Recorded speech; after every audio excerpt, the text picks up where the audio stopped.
আজ আমি তোমাদের ক্যানভাসের উপরে অ্যাক্রিলিক কালার দিয়ে আকাশ, সমুদ্র এবং মেঘ, পাথর আঁকা শেখাবো। দেখো, আমি ক্যানভাসটার আড়াআড়ি একটি লাইন টেনে নিয়েছিলাম।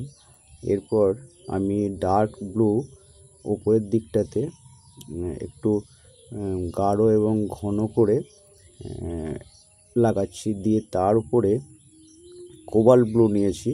কোবাল্ট ব্লুটা ওই ডার্ক ব্লুর সাথে ব্লেন্ড করে দিচ্ছি। এরপর আমি এই কোবাল্ট ব্লুটার উপরে হোয়াইট কালার দেব, দিয়ে আকাশের উপরের দিকটাকে একটু লাইট করে নেব। দেখতে থাকো আমি কিভাবে ব্লেন্ড করছি। আর আগেই বলেছি, খুব পাতলা কালার নেওয়ার প্রয়োজন নেই, কারণ তাহলে ক্যানভাসটা দেখা যাবে। আর এটা আমি এক করেতেই ফিনিশ করব ছবিটা, দ্বিতীয়বার আর রং লাগাবো না। তো দ্বিতীয়বার রং লাগালে আরও রিয়েলিস্টিক হয়, তবে আমি অতটা রিয়েলিস্টিক করব না। তোমাদের যাতে প্রাথমিক বেস তোমরা আঁকতে পারো, আমি ফার্স্ট টোনেই ছবিটাকে কমপ্লিট করব। দেখো, আমি এরপর সাদা রং নিচ্ছি, নিয়ে উপরের দিকটাকে কোবাল্ট ব্লুর সাথে ব্লেন্ড করে দিচ্ছি।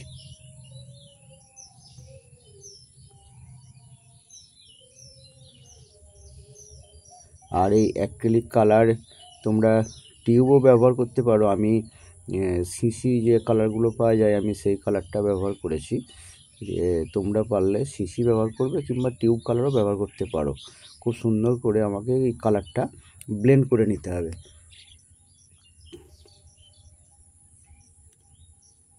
উপরের দিকে ক্যানভাসটা ঠিক ক্যামেরাতে আসেনি, তবে তেমন কিছু নেই, আকাশটাই আছে। তো এরপর এই কোবাল্ট ডার্ক ব্লুটা আর একটু দিয়ে দিচ্ছি, দিয়ে দেখো খুব সুন্দরভাবে আমি এটাকে ব্লেন্ড করে নিচ্ছি। বারবার ঘষে ঘষে এটাকে ব্লেন্ড করতে হবে, আর ওই কোবাল্ট ব্লুর সাথে ডার্ক ব্লুটাকে মিক্সড করতে হবে। তো আমার আকাশটা প্রায় কমপ্লিট হয়ে গেছে। এরপর আকাশে মেঘ বাকি আছে। এরপর আমি জলের টোন করছি। জলটার নিচেটাতে আমি এটা কোবাল্ট ব্লু দিচ্ছি। এইভাবে তোমরাও কোবাল্ট ব্লু দিয়ে আর এটাকে এইভাবে লাগিয়ে নেবে। আর বলেছি যে পাতলা করে নেবে না, একটু ঘন এবং গাঢ় করে রঙটা নেবে, খুব পাতলা নিও না, তাহলে ভালো হবে না, ব্লেন্ড করতে অসুবিধা হবে, শুকাতে দেরি হবে। তো একটু মোটা করে রঙটা নেবে।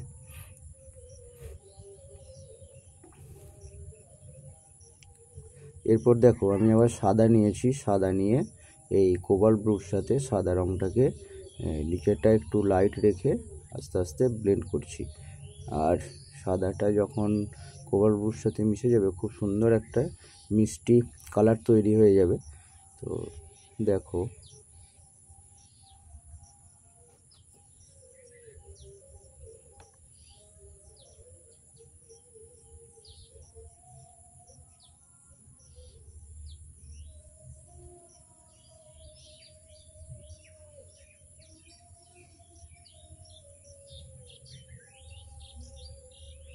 আবার এখানটায় হোয়াইট দিচ্ছি একটু, যাতে করে আকাশের যে লাইটনেসটা আছে। আর এখানে আরেকটু কোবাল্ট ব্লু দিচ্ছি, কারণ সমুদ্রটাকে ডিস্টেন্স বোঝাতে, দূরে পার্সপেক্টিভ, মানে এটাকে কালার পার্সপেক্টিভ বলে। এখানটা একটু ডার্ক করে দিলে তাহলে দূরের যে জলটা সেটা দূরেই মনে হবে। একটু ডার্ক করে দিলাম। এরপর আমার এই যে সাদা অংশটা আছে, এরপর আমি এটা একটা পিচ কালার নিয়েছি, এই যে সাদা অংশটা এখানটায় লাগিয়ে নিচ্ছি। এখানটা আমি সি বিচ করবো, মানে সমুদ্রের ধারে যে বালি, সেই বালি, মাটি, কাদা এখানটাতে করব। কাদা থাকে না, বালি থাকে। তো এখানটায় পিচ কালার দিয়েছি, এর সাথে আমি একটু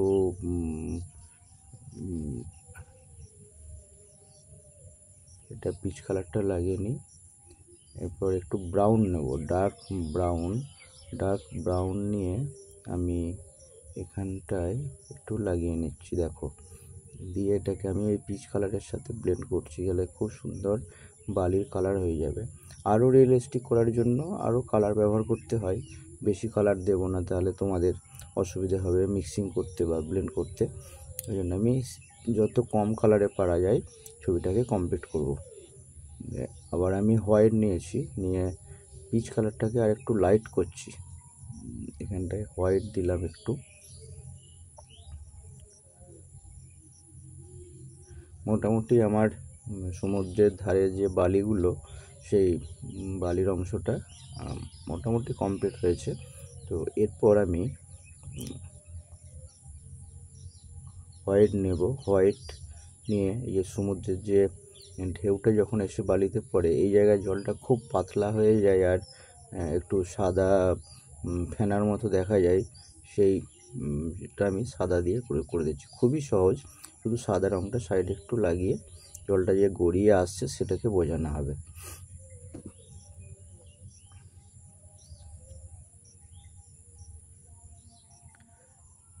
আর এই সাদা রঙটা যখন আমি পিচ কালারের দিকটাতে লাগাবো তখন ঠিকই আছে, কিন্তু যখন ওপরের ওই যে নীল কোবাল্ট ব্লুটার সাথে ওটাকে আমাকে একটু ব্লেন্ড করে দিতে হবে। তাই জন্য ওই কোবাল্ট ব্লুটা যদি শুকিয়ে যায় তখন আর একটু কোবাল্ট ব্লু নিয়ে আমাকে ওই হোয়াইটটার সাথে ব্লেন্ড করে নিতে হবে। দেখো,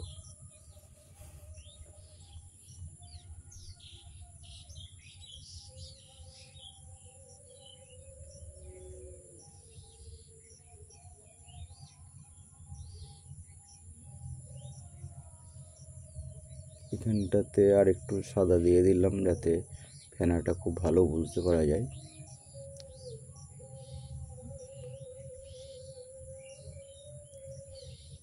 এখানে আর একটু ডার্ক করে নিচ্ছি জলটাকে, কারণ এই যে এদিকে নিচের দিকের যে ডার্ক ব্লুটা আছে, যেখানে বালি দেখা যাচ্ছে না, ওই জায়গাটায় আমি কিছু পাথর আঁকবো। পাথর সমুদ্রের জলে ভেসে এসে জলে পাথর পড়ে আছে, সেটা আমি দেখাবো। ছবিটা আরও দেখতে ভালো লাগবে।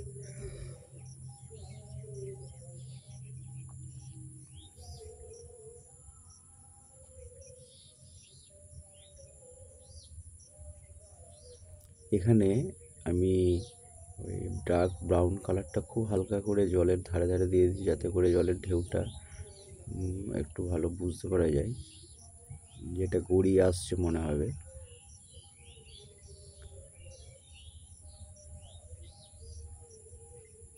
এখানে আমি হোয়াইট রং দিয়ে কোবাল্ট ব্লু করে সাদা ছোট্ট ছোট্ট ঢেউ করে দিচ্ছি। এটা সাদা ছোট্ট ছোট্ট স্ট্রোক দিয়ে সমুদ্রের জলটা যে দূরে ঢেউ প্রবাহিত হচ্ছে সেটা দেখানোর জন্য করছি, কারণ এই জায়গাটা অনেক দূরত্ব, কিনারার থেকে অনেকটা দূরে, আর ছোট্ট ছোট্ট ঢেউ করে এইভাবে বোঝাতে হয়।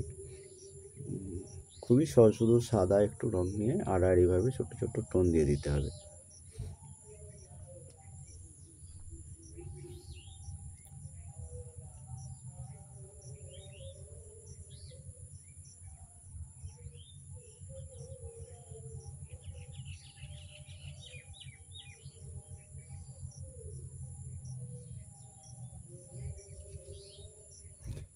আমি এই ছবিটা পেন্টিং করছি ক্যানভাস প্যাডে। তো তোমরাও এই ধরনের ক্যানভাস প্যাড অনলাইনে বা দোকান থেকে কিনে নেবে, কিনে নিয়ে আর এতে প্র্যাকটিস করবে। এ দেখো, যে সাদা ঢেউটা করেছিলাম তার নিচে একটু ডার্ক ব্লু দিচ্ছি খুব হালকা করে, যাতে করে ঢেউয়ের উচ্চতাটা বুঝতে পারা যায়, ঢেউটা কতটা উপরে আছে। দূর থেকে খুব সুন্দর লাগে, এগুলো করতে হবে। আর যেটা বলছিলাম, যে এই ধরনের ক্যানভাস তোমরা কিনে নেবে, কিনে বাড়িতে প্র্যাকটিস করবে। প্রথম প্রথম হয়তো একটু খারাপ হবে, রঙের গ্লেজটা ঠিক আসবে না, তবে আস্তে আস্তে কিন্তু শিখে যাবে। খুব ভালো ছবি দেখে প্র্যাকটিস করতে হবে, আর স্টেপ বাই স্টেপ কীভাবে করছি সেইভাবে দেখে দেখে করতে হবে।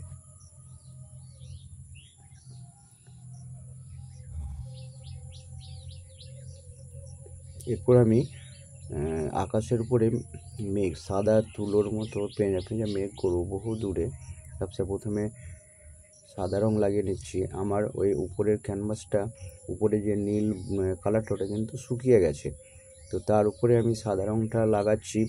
এরপরে যখন ওই ব্লুর সাথে আমাকে ওটা ব্লেন্ড করতে হবে, মানে ভেজা তুলোর মতো মেঘগুলো খুব ঝাপসা আবছা হয়ে নীল আকাশটাকে ফুটে বেরিয়ে আসবে।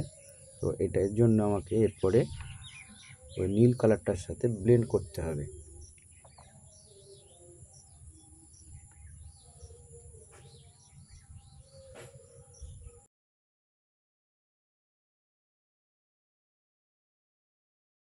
দেখো আমি এরপর একটু নীল কালার নিয়ে ওই সাদার সাথে দিয়ে আর ওটাকে ব্লেন্ড করে আকাশের সাথে মিশিয়ে দিলাম। এটা তোমরাও এইভাবে করবে। শুকিয়ে গেলে বললাম যে ব্যাকগ্রাউন্ডটা যদি শুকিয়ে যায় তাহলে একটু নীল রং নিয়ে নিতে হবে, আবার ওই কোবাল্ট ব্লু কিংবা যদি ডার্ক ব্লুর উপরে আকাশটা করি তখন একটু ডার্ক ব্লু দিয়ে এইভাবে ব্লেন্ড করে দিতে হবে। মোটামুটি আমার মেঘ তুলোর মতো মেঘ করা কমপ্লিট হয়ে গেল, একটু বাকি আছে। এটা আরও সুন্দর করা যায়, আরও সময় দিয়ে করতে হবে, এত অল্প সময়ে খুব একটা ভালো হবে না, তবে টেকনিকটা একই রকম। এইভাবে দিয়ে আরও অনেক মেঘ করতে পারি আমি, আরও সুন্দর লাগবে দেখতে।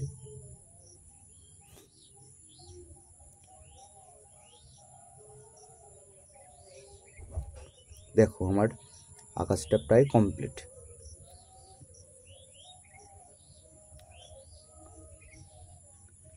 ঢেউটা মনে হচ্ছে আর একটু করতে হবে, আর একটু ঢেউটা করে দিচ্ছি, ছোট্ট ছোট্ট ঢেউ।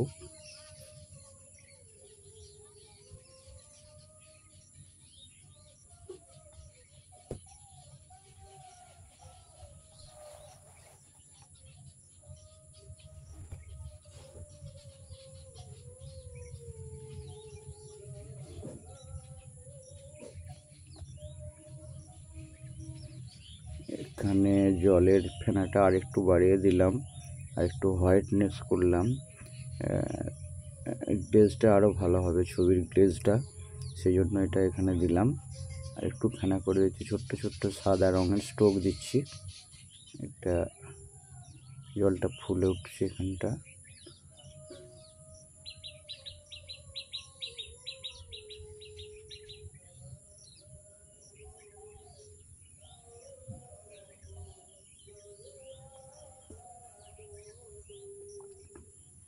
এরপর আমি কালো রং নিয়েছি, কালো রং নিয়ে এখানে ছোট্ট ছোট্ট পাথর করছি, জলে ভেসে এসে পড়েছে বা কোথাও পাহাড় থেকে গড়িয়ে এসে এখানে পড়েছে, এগুলো জলে পড়ে আছে, পাথর, স্টোন, ছোটো ছোটো নুড়ি, এগুলো আমরা এই পাড়েতে করতে পারি অল্প, এটা ছবিটাকে আরও ভালো লাগবে দেখতে। দেখো প্রথমে কালো রং লাগাচ্ছি, একটি করলাম, আরেকটি করি,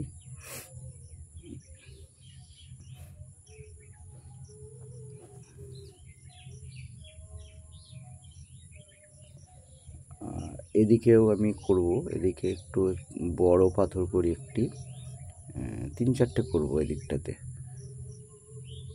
তোমরাও এইভাবে এটা করে নেবে, কিছুই নয়, খুব সহজ, শুধু কালো রং একটু করে বসিয়ে দিবে, দিয়ে মাথার উপরের দিকটাতে একটু ব্রাউন কালার দেবে, দিয়ে তারপর সাদা দিয়ে হালকা করে ব্লেন্ড করে দেবে, তাহলেই পাথরের মতো মনে হবে।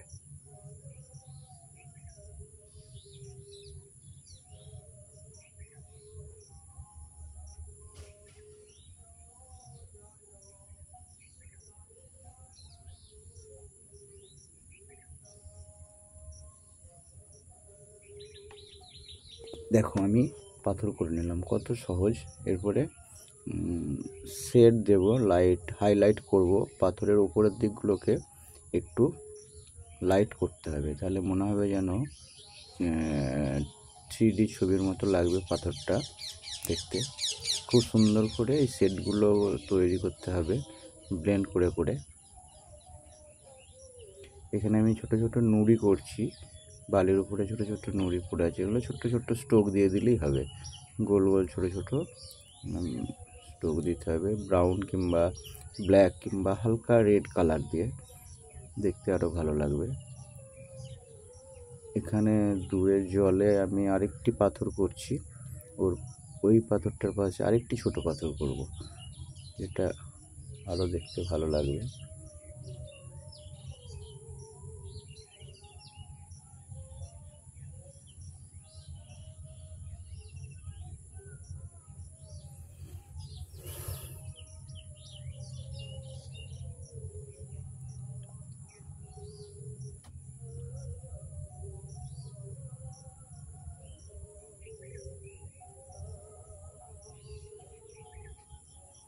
এখানে যে ডার্ক ব্লু কালারটা এই পাথরের সাইডে একটু দিলাম, কারণ এখানে জলটা একটু ছায়াটা পড়েছে, ছায়াটা করে দিলাম হালকা নীল কালার দিয়ে, ডার্ক ব্লু কিংবা কোবাল্ট ব্লু দিলেই হবে। দিয়ে এটাকে আমি ভালো করে ব্লেন্ড করে দিচ্ছি।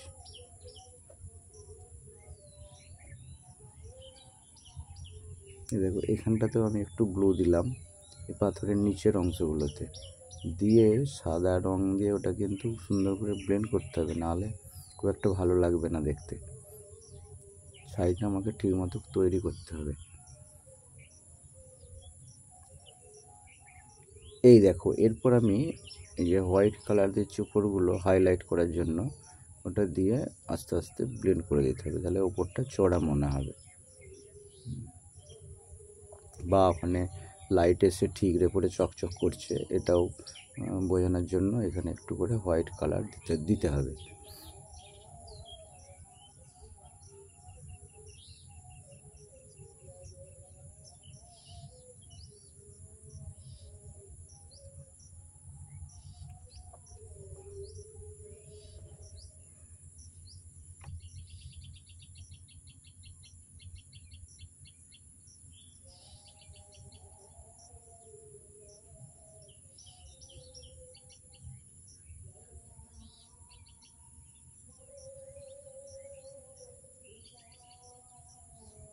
দেখো আমার মনে হয় ছবিটা তোমাদের ভালো লাগবে, তোমরা নিজেরাও চেষ্টা করবে এই ধরনের ছবি তৈরি করার জন্য। আর এই ছবিটাতে আরও অনেক কিছু যোগ করা যায়, তোমরা পারলে করবে, আমি আর বিশেষ কিছু করব না। তো ছবিটা শেষ করব, এখানে আর একটু ডার্ক দিয়ে দিচ্ছি, দিতে আরও ভালো লাগে। তো এইভাবে আমি এটাকে ফার্স্ট টোনে কমপ্লিট করলাম, এটাকে তোমরা সেকেন্ড টোন থার্ড টোন দিয়ে দিয়ে রিয়েলিস্টিক করতে পারো খুব সুন্দর কালার করে, তো সেটা আরও ভালো লাগবে। কারণ আকাশটা একটু কাঁচা কাঁচা লাগছে, কিন্তু তোমরা পারলে এটাকে আরও সুন্দর করে তৈরি করবে। আর যদি আমার এই ভিডিওটা ভালো লাগে আমার চ্যানেলটায় তোমরা সাবস্ক্রাইব করে রাখবে, আর এইরকম ভিডিও তাহলে তোমরা আরও দেখতে পারবে। আর অবশ্যই ভিডিওতে লাইক করবে, কমেন্ট করবে এবং শেয়ার করবে, যাতে করে আরও বেশি লোক এটা দেখতে পারে।